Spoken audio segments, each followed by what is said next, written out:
September 11, 2022, CBS News reported that there was going to be a deal made by the Biden administration to the Guantanamo Five of Khalid Sheikh Mohammed, Ramzi bin al-Shibh, Wali bin Attash, Ammar al-Baluchi, and Mustafa al-Hassawi, the five men who are alleged to have orchestrated and gave logistical and financial support to the September 11th attackers and to the plot itself.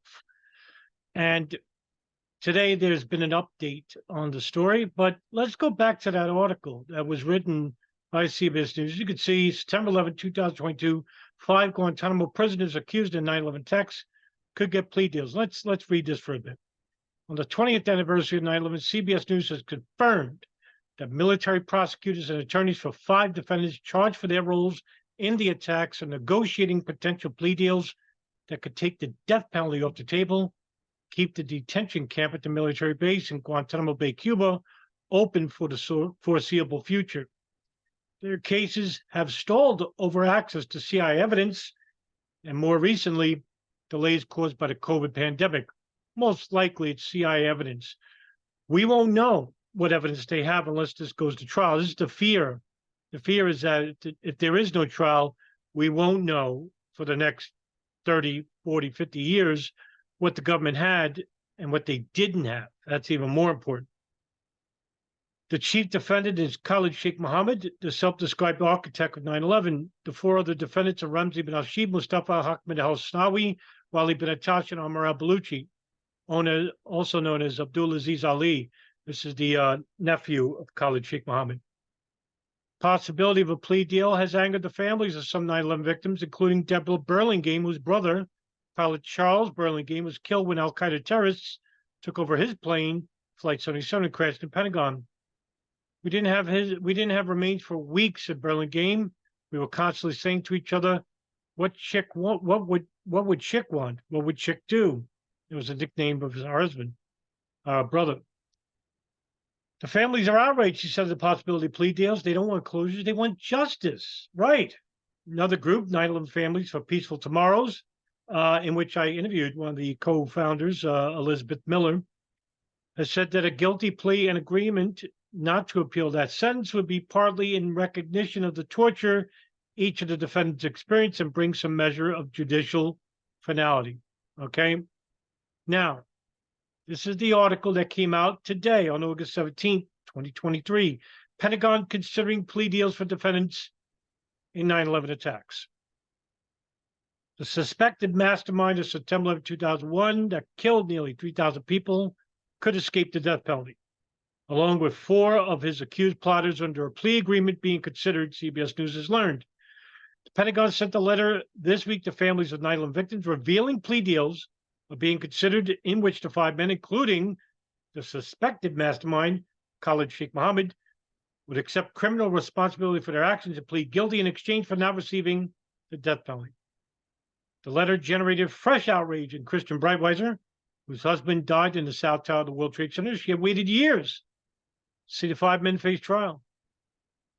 It's more heartbroken, Breitweiser told CBS News. I thought I lived in the United States of America. Thought we were a nation based upon the rule of law, and obviously, it's turned out not to be the case. Not only that, Kristen, unfortunately, the U.S. government is allied with Saudi Arabia and are keeping them from being civil sued at the Southern District of New York by the law firms Creedler and Motley Rice, who are representing the victims' families. The five 9/11 defendants were held by the CIA before being transferred to Guantanamo Bay, Cuba in 2006. Prosecution of defendants at Guantanamo Bay, which would be held in military tribunals, has been delayed for years, mainly complicated by the CIA's interrogation of suspects that critics call torture, or in the government's terms, enhanced interrogation techniques. Questions of whether the evidence extracted during those interrogations is admissible in court. No, it's not. We went to war based on torture. A lot of people don't realize that the information that was led to the Iraq War, most of it came from the tortured detainee, Sheikh Ibn al-Libi, who was captured and sent to Egypt to be tortured on behalf of the CIA in regards to his forced confession, which came from torture, about how the Ba'athist regime in Iraq were procuring chemical and biological weapons with Al Qaeda. Later on, when the war was approved unanimously, they went back because they found out that this information was never verified. And he said, "Why'd you lie to us?" He said, "I told you anything to stop the torture." So, even though I believe Khalid Sheikh Mohammed is guilty, that he did plan 9/11, and that this operation came from the Bajenka plot, in which he was the co-mastermind of, that's where the ideas for the planes came from, we won't know it until it comes out in court. And this is the reason why they don't want you to know it, because they always want you to think that maybe they did it or maybe not. They don't want you knowing they did it or not. Because if they didn't do it, who did? Right? Prosecution of the defendants of Guantanamo Bay, which would be held in military tribunals, has been delayed for years, mainly complicated by the CIA's interrogation of the suspects at critical torture and questions over whether the evidence extracted during those interrogations is admissible in court. A defense lawyer for Ammar al-Baluchi, one of the accused plotters, told CBS News last year that a plea deal would end the impasse. He's willing to plead guilty, serve a long sentence at Guantanamo in exchange for medical care for his torture, and taking the death penalty off the table, defense lawyer James Connell said in September 2022. That doesn't satisfy Brad Blakeman, who lost his nephew Tommy Yergin in the World Trade Center. We were told, we were promised that we would bring these people responsible to justice, and we expect that to happen, Blakeman said. If the plea deal goes ahead and the 9/11 defendants get lengthy sentences, there's a law in place that prevents their transfer to U.S. soil and federal custody. That means the Guantanamo prison can remain open indefinitely. That's even worse. Over the years, there have been proposals to move the trials from military tribunals to civilian court. However, that idea has faced strong resistance in Congress over concerns about security and the cost of moving defendants out of Guantanamo Bay, which is bullshit anyway. What they didn't want was to go to a federal court because they would have a speedy trial, which they're a right to, and also all the evidence would have to be seen. And I don't think the U.S. government has all the evidence. Not only that, the evidence that they got from was from torture.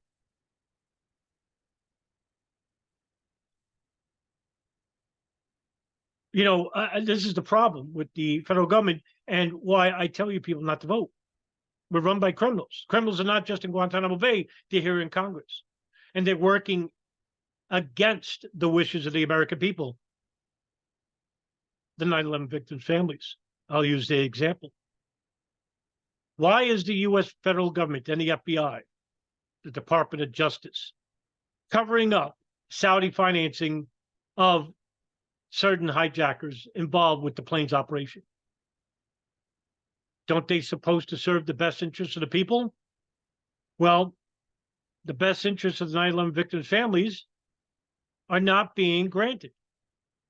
They're not even being entertained.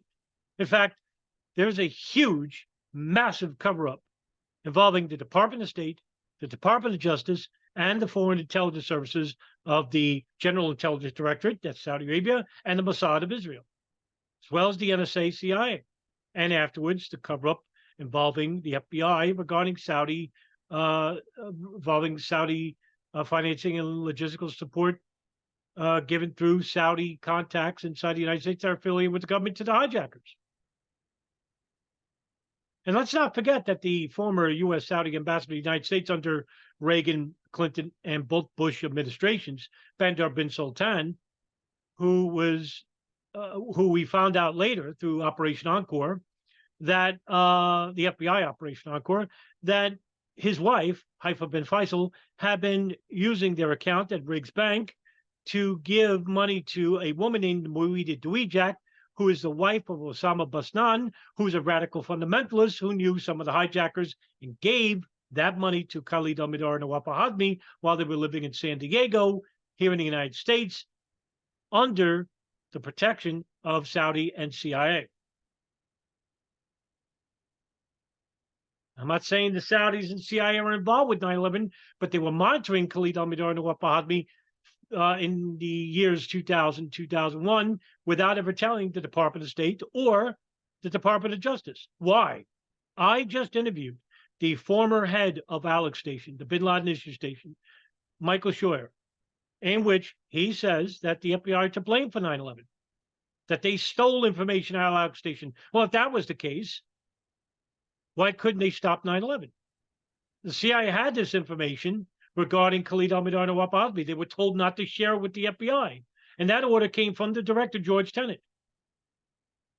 Even when the CIA had met with New York, Washington headquarters agents in New York, in Washington, D.C., with Steve Bongard and Dina Corsi, a CIA analyst named Clark Shannon had pictures of Khalid al-Mihdhar and Nawaf Osby while they were attending an al-Qaeda summit meeting, but that wasn't known to the FBI regarding the photographs.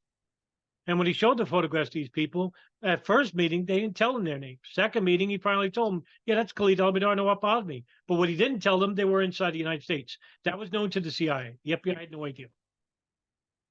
So why was the CIA protecting these men, it seems? Why? Because through the Candace Trail documents, we find out that the CIA, along with the Saudi intelligence arm, were running an illegal covert operation inside the United States, monitoring these two men, wondering what they were doing here. Now, later on, if we believe Richard Clark, the head of the Counterterrorism National Security Council, he basically said the CIA was trying to recruit these men to find out what they knew about al-Qaeda. Now, that may well be the case. But the NSA heard all these phone calls. And nobody's talking about the NSA, the gold mine of all data, the gold mine of information. Never mind the Israelis and Saudi intelligence and what they collected. We'll never get that information because they're from countries that, not going to share this information with the U.S. And we're fine with it, by the way. Government's not pressuring them. But we can't pressure the NSA. Release the transcripts of the calls from the al-Qaeda communications hub in Yemen, release the transcripts of the phone calls that you intercepted from bin Laden's satellite phone in the early 90s. And then we're talking, because then we'll know specifics and details. All right, that's the end of this video. That's the end of the update. Any more updates, as usual, I will report them without bias, without prejudice.